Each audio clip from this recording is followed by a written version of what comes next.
with all this quarantine stuff, it sometimes feels like life is kind of at a standstill, like you can't really progress.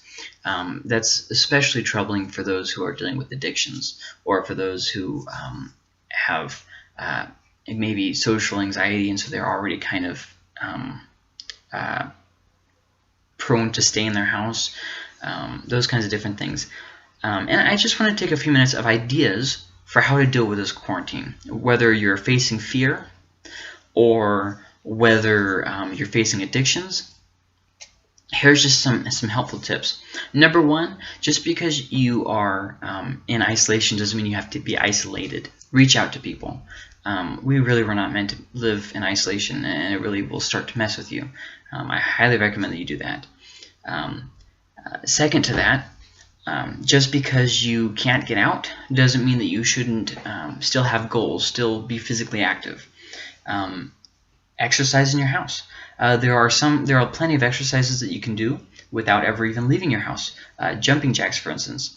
The internet is a big wide place. I'm sure you can find some exercises that work for you.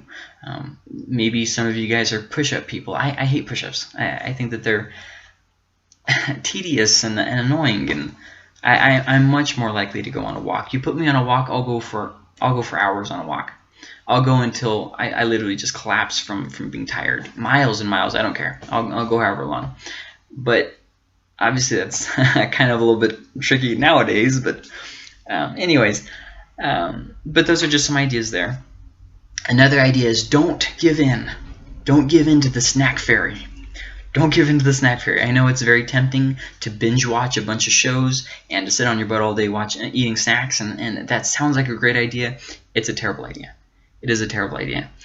Challenge yourself physically. Challenge yourself mentally. Challenge yourself spiritually. Do what you haven't done before. Take the opportunity to have this quiet time to just do a little bit of soul searching. Seize the opportunity to work out some things that you've been stuck on, or to start up a new hobby or something. But whatever you do, don't just sit there and veg out. I'm thankful for things like, well, no, not really. I was going to say Hulu or Netflix, but no, I'm not really. Not really thankful for those kinds of things. I'm thankful for having movies and shows on DVD. Amazon Video actually is probably my favorite. Anyways, with that being said, there's those different ideas there. Another thing, turn off the screens. It is being shown medically about how addictive screen time can be, about how it hurts development with children, those kinds of things.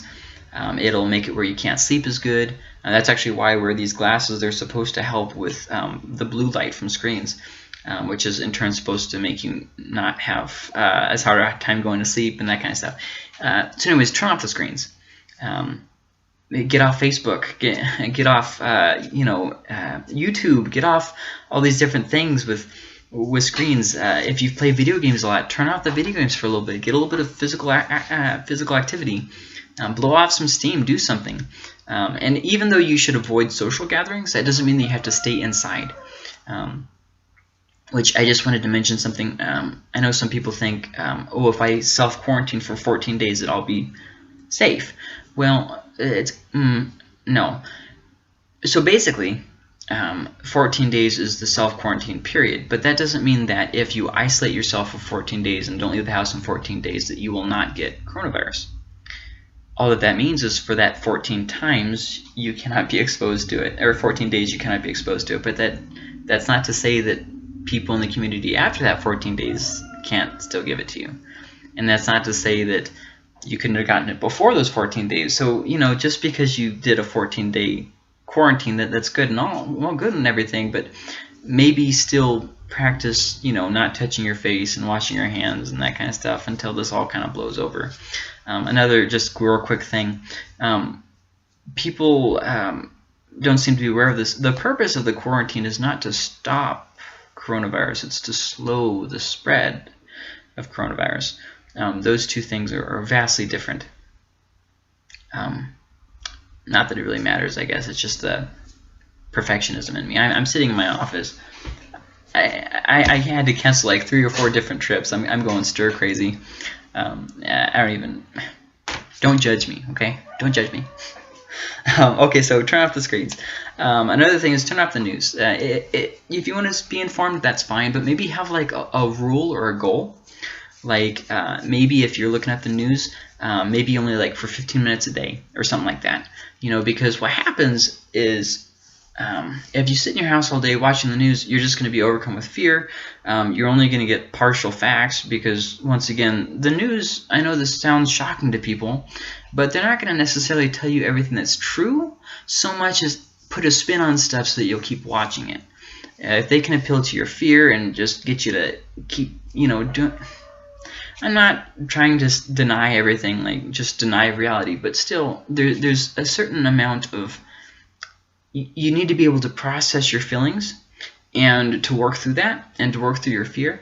And if you're constantly subjecting yourself to the same thing over and over again, it's going to eventually wear you down and break you down. It doesn't matter how strong you are mentally or emotionally or whatever.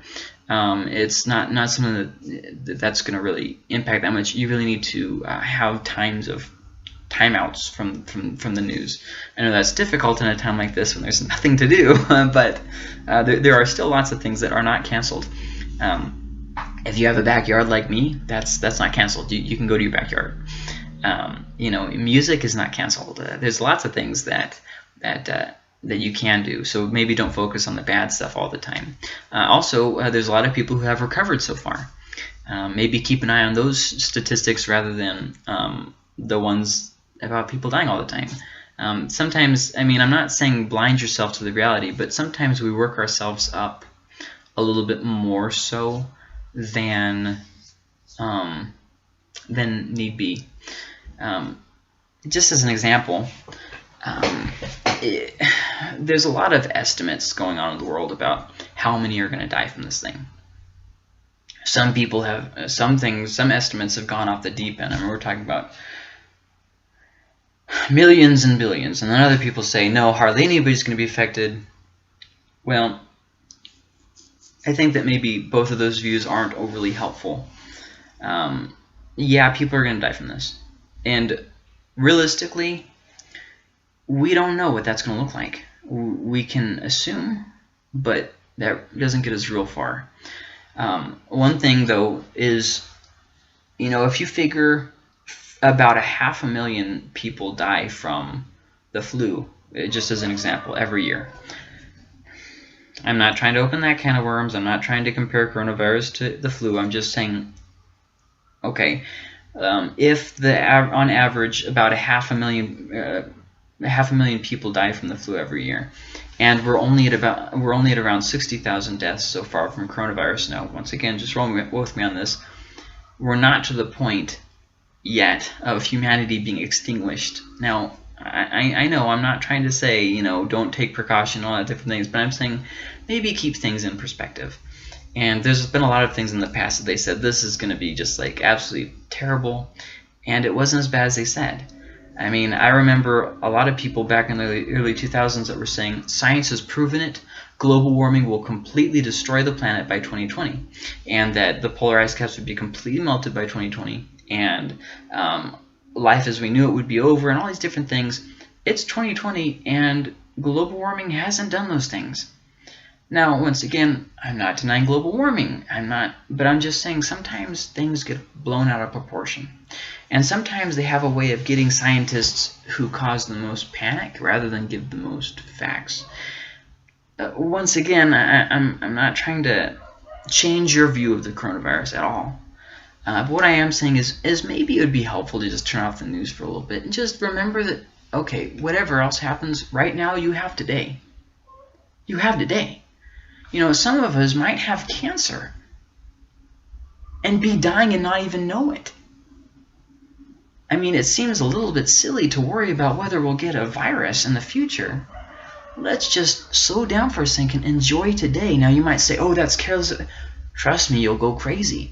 If you don't learn to laugh again, if you don't learn to just enjoy today for what you have, you're going to go crazy. There was a nurse that I was reading about that she got the coronavirus and she committed suicide. This was a person that would have probably pulled through. But just because she tested positive, that was it. She just killed herself. I think that maybe that's rushing the conclusion. Definitely, hold off on that kind of stuff. Just because you get the coronavirus doesn't mean it's a death, the nail in the coffin, okay? Just calm down for a minute. So there's just a couple ideas. Here's another one. I know I've mentioned this before, but exercise. Even if you haven't ever exercised in your life, start exercising. Do something that releases energy. You do not want to be just building up and building up.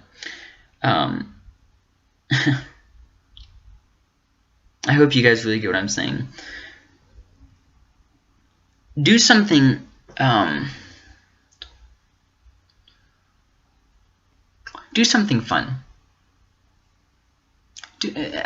I'm trying to think of an example, is why I'm hesitating. Do something fun. Maybe learn an instrument. Maybe practice the instrument you already know. Maybe draw. Maybe read a book. There's stuff online. There's Open Library. That's a free library online. There's, if you just search the title of what you're looking for, you can read that online. And yeah, these are illegal copies. Some of them are illegal copies. I understand that. If you like it, buy it. Excuse me. Rather than having the economy shut down. I mean, this is just some ideas here. If you don't like it, well then, hey, it's a good thing you didn't buy it. There's lots of different things you can do. But do remember this, that eventually this whole coronavirus nonsense will end. And there's going to be a lot of people hurting. I mean, look around you now. There's so many people out there that are just at a place of hopelessness. They don't think things will ever change. They're in misery. They're dying. They're dying already, and they don't even have the virus.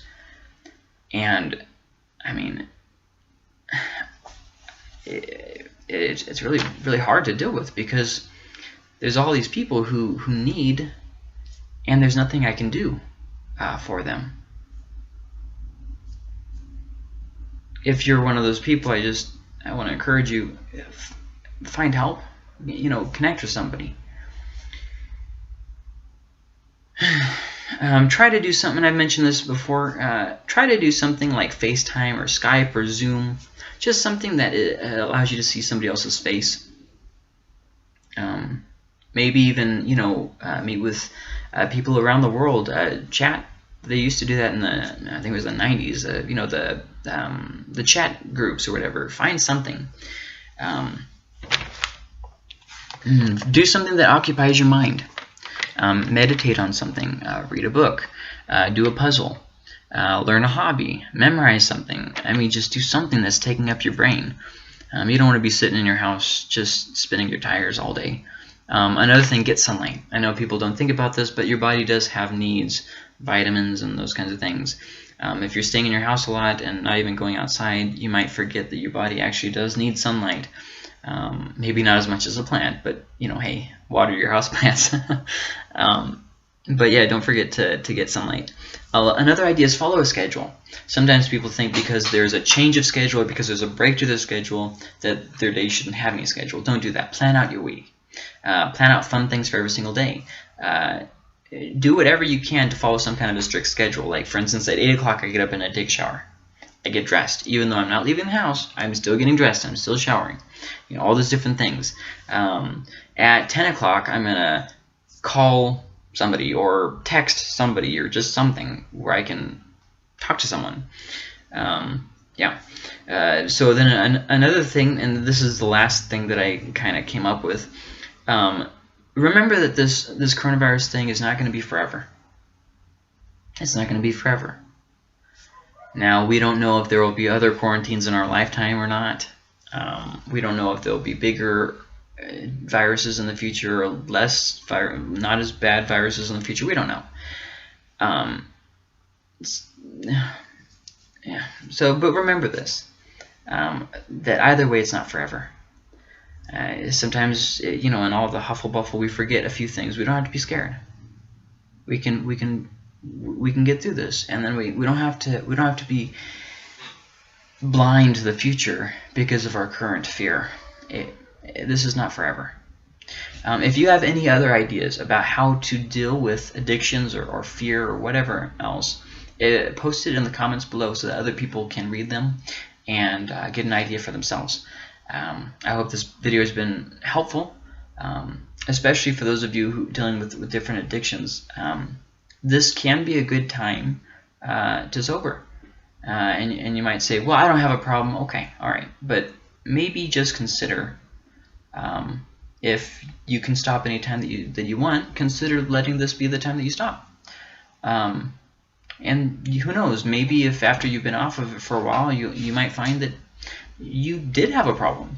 So, just thoughts here.